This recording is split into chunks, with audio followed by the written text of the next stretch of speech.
Hey guys, me Colin here, back again. So, quick little thing. This is mainly gonna be a test recording just to see how well I can record FGO now, because I have a substantial and a sensible method compared to what I had before, which is basically nothing other than transferring to Nox. This one is just streamed from my phone. So a little bit backstory. For those of you that are not familiar, Android has a developer option that you can look for called USB Debugging. The program that I was looking into this, but right before this, I believe it's called like 360 Viewer, 360 Gaming, or something like that. Well, it required for my phone to be plugged in. Now, the issue with USB debugging is that FGO is one of the games that if you have USB debugging on, you cannot play the game. The game just refuses to launch. So that's a fun fact for you. That also is why they're able to keep out rooted phones. So rooted phones, USB debugging, FGO can't play on them. Excuse me there, I just gotta drink water. So then I found out about an excellent app specifically for Samsung phones, Sidesync. Now the problem with Sidesync was it wasn't supported for my phone because Samsung actually made newer phones obsolete to that app. So I browse Reddit, try and find what I can. Someone said something really interesting. They can use Sidesync as long as their phone version uses an old app. So that's what I'm using. So I tried it, and now we're here. It's been running really excellent so far. Mostly, it's gonna be a field test. We're gonna find out how my audio is, how the game plays, and if this works and continues, then I'll definitely record more and possibly even stream more, because this seems to be working really well with OBS, and that's the main thing that I wanted. So today we're gonna be jumping into Agartha. Now, unfortunately, I didn't think of doing this right at the beginning, so we're gonna be jumping in right in the middle. So I apologize in advance for anyone that's out of the loop or not knowing what's going on. I can give some summaries, or I'm pretty sure the story will give enough context. We are currently in Section 8, the Brilliant Fortress City. There's quite a lot of notes there, as you can see. So we're going to be in for something. So, quick note about the party I'm running. I'm going to be running an all-female team just to take advantage of the entire bond bonus that we can get. My phone kind of auto locks by itself there. I'm actually charging my phone right now, so I can play on it on my PC while I'm waiting for my phone to charge. I'm pretty sure that's not how it works, but yeah. So just explaining what I have here, I have John here because she's a good support whenever she can pop her off her MP, especially after her strengthening, which now allows her to use her Noble Phantasm without stunning herself, which is very, very, very excellent. I put a 2030 Mass Limit Broken CE on there just so she can provide some crit stars to my Joker slot. I call it Joker slot because I literally just replace with whoever I need for the given occasion and what enemy I'm facing with. It's gonna be really strange though, since I'm running an all-female team. I'm not used to not having waivers, so that's why I tend to pick waiver support just to get that extra oomph. I have Shiki here because she's close to bond 9, which I'm hoping to get her to bond 9. At best, I maybe can get some progress on starting on bond 10. I have Bryn and Tamamo here in the back just because I like it. These are two of my favorite servants in terms of female cast, and I want them to be there to get take advantage of the bond bonus. Tamamo over here is really far away from bond 8, but she's getting there. Bryn, I believe, is a lot farther because I don't really use Bryn as much as I should. Bryn here is bond 6 out of 10. Quite a lot still need to go. I don't have enough team costs to put any craft essences on them, but if I did, I probably would put some bond, some Chaldea lunchtime, even though it's not massively broken. Bryn here is also there for an emergency because she's MP2, so she can do a lot of damage with her Noble Phantasm. I have Marie here just because we're going to be going up against Assassin, so I'm gearing up. Now, a lot of people are going to be using the plug suit, or otherwise known as the Caldea combat uniform. I honestly don't use it as much as I use this, just because it's the attack, I believe, gives a 50% attack up. This is always clutch. Healing could be better, but mainly this is my go-to every time. So that's my team setup. Also, I just want to point out some really fun fact for those of you that don't know. Mashu does not actually count as an Agartha bonus. If you see here, you can filter from all to for Agartha, and if you look, no mash at all, anywhere. Now, I was wondering why, but then a friend pointed out to me, which makes sense. Everyone has her bomb to a higher bond, so it would be a waste to have her. But I think it'd be really more interesting to think about the fact that what Gala had as her core, that he might be preventing her from being counted as a full female, which doesn't really make sense considering you have servants like Enkidu and Dion and Astolfo who are more or less androgynous. I'm kind of towing the line what I'm saying, so I really apologize in advance if I offend anyone with what I'm saying. I definitely don't mean to offend anybody. But it could also be for the story fact that we just cannot bring her with us, which is kind of unfortunate because if I could, I would have just put Mashu here and then put a Caldea lunchtime on here. Granted, I could put like a lower servant like Manahari just to get advantage of that 3 cost only, but then I don't really plan on using Manahari that much, so I just feel it'd be better if I just put on Bryn and Tamamo and call it a day. Okay, so I've droned on really long enough. I'm just gonna get into it.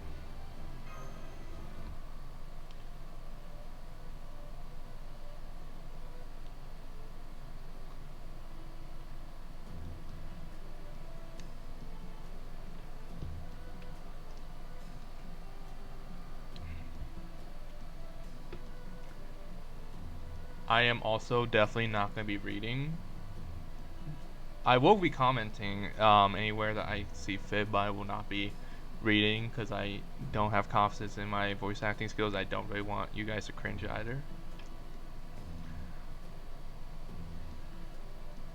Okay, so just some quick background for anyone that's not caught up to where I am in Agartha, which I really should be advising that you get off the video and go play Agartha for yourself, and/or if you don't mind, then feel free to stay. But I really recommend you go through it. I have some thoughts about Agartha. I'm not gonna say in this video, maybe some other video, but I have some thoughts regarding it, especially what I've heard in my position.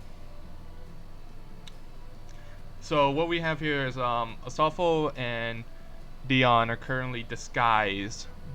They're disguised so that they can blend into the city, the Nightless City, which is full of women, because Agartha's theme is women are the rulers and the conquerors of this entire land.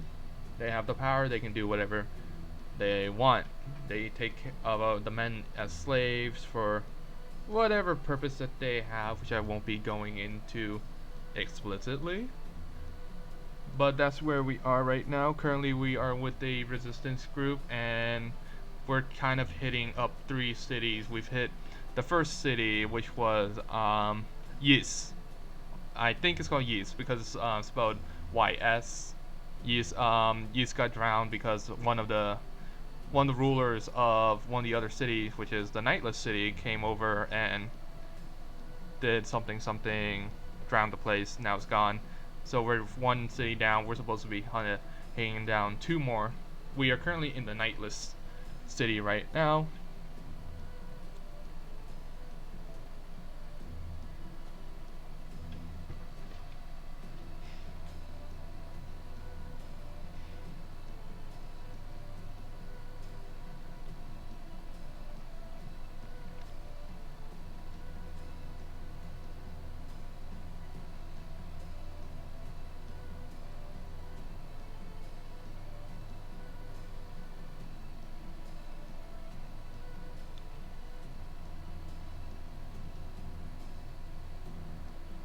Yeah, so the whole thing is Agartha is underground. There's a surface, but we're not able to get out, and we're trying to figure out how to get out for some. That's one of our goals. Is that a man? Oh, okay. Okay, so Dion notices the same thing as me. That's interesting.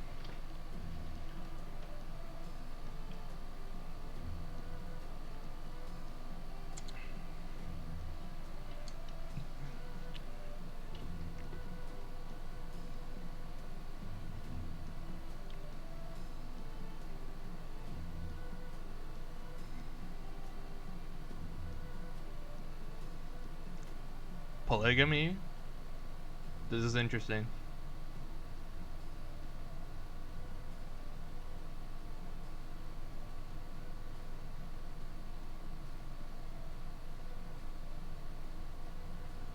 Okay, now there's a definitely more interesting dynamic than what we've gone to before. Charmed?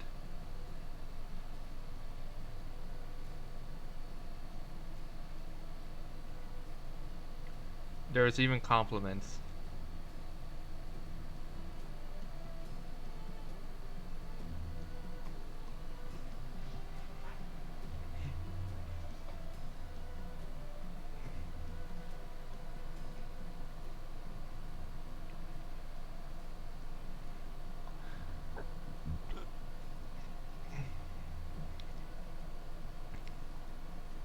Okay, so definitely the men in Nightless City are a lot different. Because they're even given a choice of being able to talk.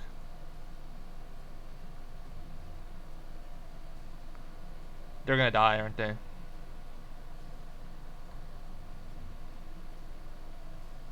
That was a bad move.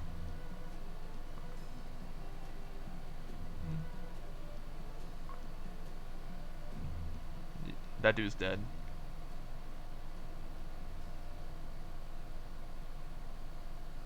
Oh, dang, look at that. Yeah, see, I knew it.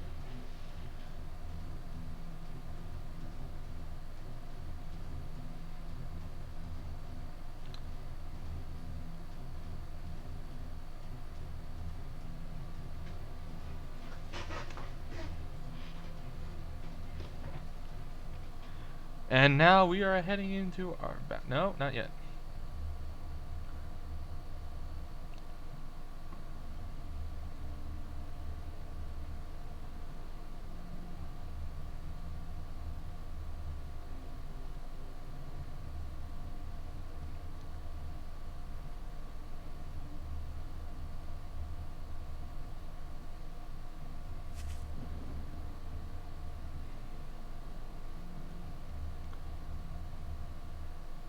Okay.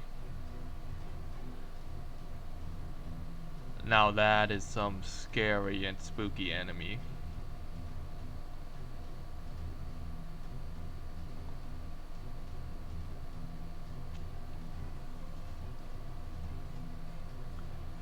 Alright, come on, Furious. You can attack. I believe in you.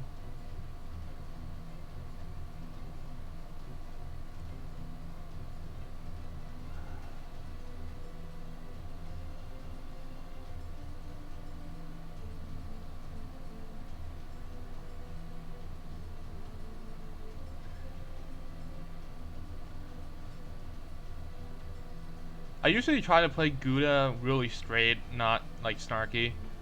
Just so I often picking the top option. I guess in this case we're gonna be snarky for both cases.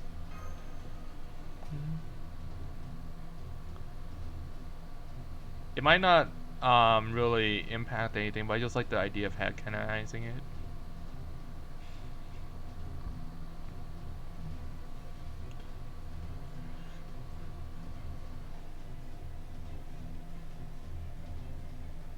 I'm sorry about the lock icon. I can't do anything about that. Well, I guess I can. I could disable auto lock off.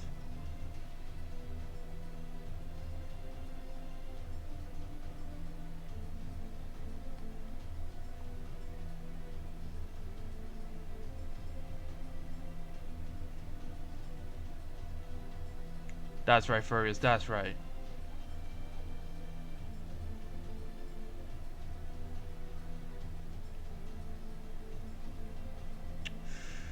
Okay, these are the dialogue options I don't like. Cause I really want to say something serious, but then they go for something like that. Okay, I'm just gonna go for that because I don't want to insinuate the Fergus is into lollies or something.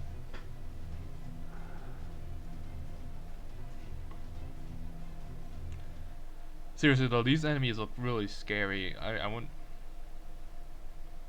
That's spooky, like the blood and like the butchery theme. PG-13, everyone. PG-13.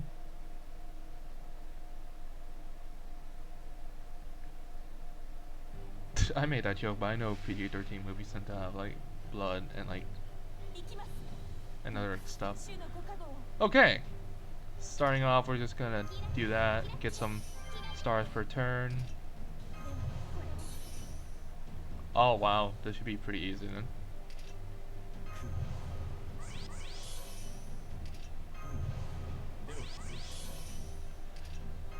If I die, then I die. If I don't die, then I don't die. That's basically how this is gonna go.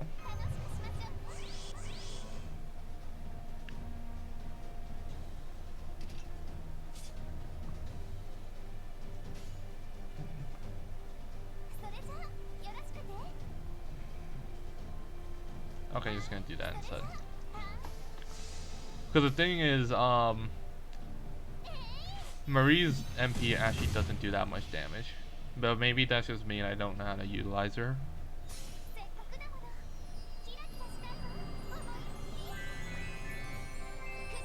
I do know that after this I'll get some crit up. So that's why I also have some extra going in down here. No crits, unfortunately. Gain some stars. Okay.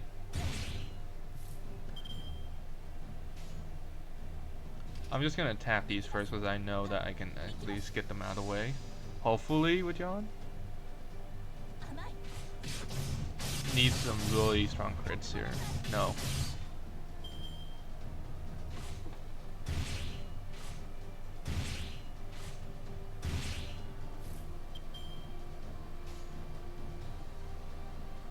Waver actually probably does a lot more damage than I give him credit, so I'm gonna do this.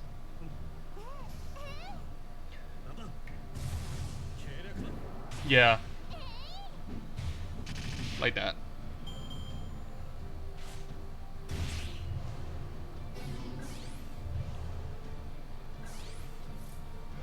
Oh boy. I'm gonna trust that her attack's not gonna do much, so I'm just gonna focus on the offense.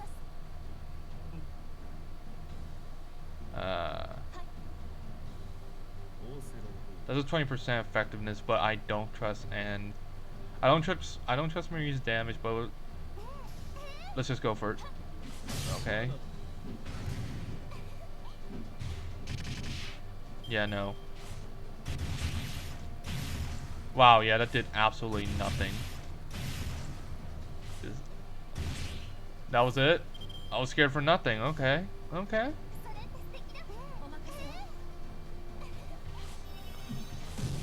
Okay, we're getting some damage in. And John's MP is ready to go. And one more turn we can do some more Noble Phantasm attacks with Marie as she's buffed up. Honestly, I really miss Waver. Waver is surprisingly one of the best offensive casters I have, if not the best, just solely because of how much work I put on him in terms of stats. Marie isn't even food up, I believe. I'm gonna leave John's here for now, John's MP for now, and use it for later. I'm gonna do right now is I'm gonna put up Waver's MP along with Marie, and then sure, just do this. Yes, and I know I saw the 90% John Buster, but I'm going for this instead because that means I can get some Noble Phantasm back for Marie if she does end up critting with her other attack.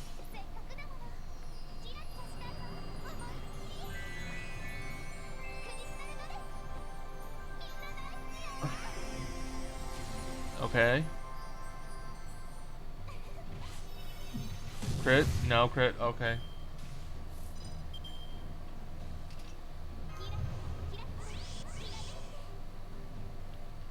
I'm saving it mainly for the MP, even though there's like really no need either way. Just to be more efficient. Let's test out Marie's MP gain.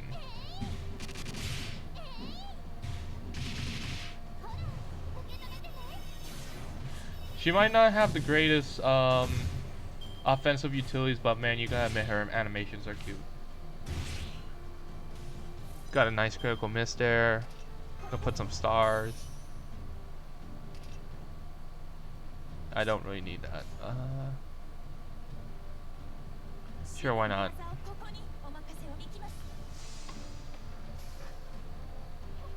Also, I'm not gonna lie, ultimately a lot of these battles are gonna take a long time just because my team is not optimized for damage. Be another different story if I actually worked on Cha-Cha though, which I kind of regret that I didn't. And also I don't have an offensive MP5 caster welfare like, oh shoot, Waver's dead. No problem. Like Liz. Because I missed out on it, because they happened to do it when I had exams. So now we're here. I definitely can hopefully do some damage with Shiki.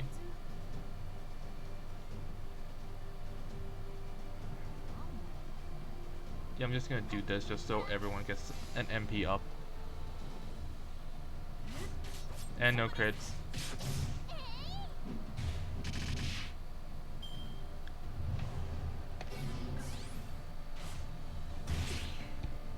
The worst part is the Nightless City is my worst nightmare because it's mainly composed of casters. If it was like Lancers or even Sabers, I can definitely have it because I actually have good offensive servants like that.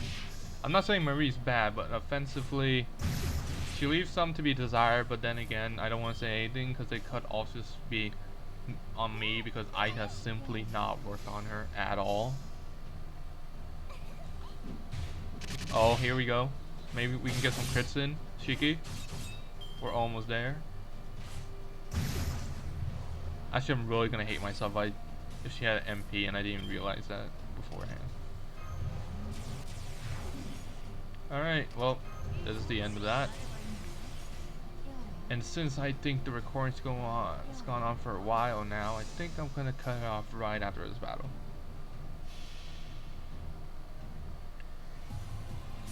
So thank you everyone who decided to tune in and watch, whether you're a friend of mine or just someone that stumbled on my videos by accident. You can find out more information about my social medias and where I am in the description below. I plan on doing this more as a hobby. None of my videos are ever gonna be monetized, at least for the as far as the time being, or as far as I can see. So yeah, it's gonna be a fun hobby for me to record and talk to you guys through this venue. So I'll catch you guys later. This is Common signing off.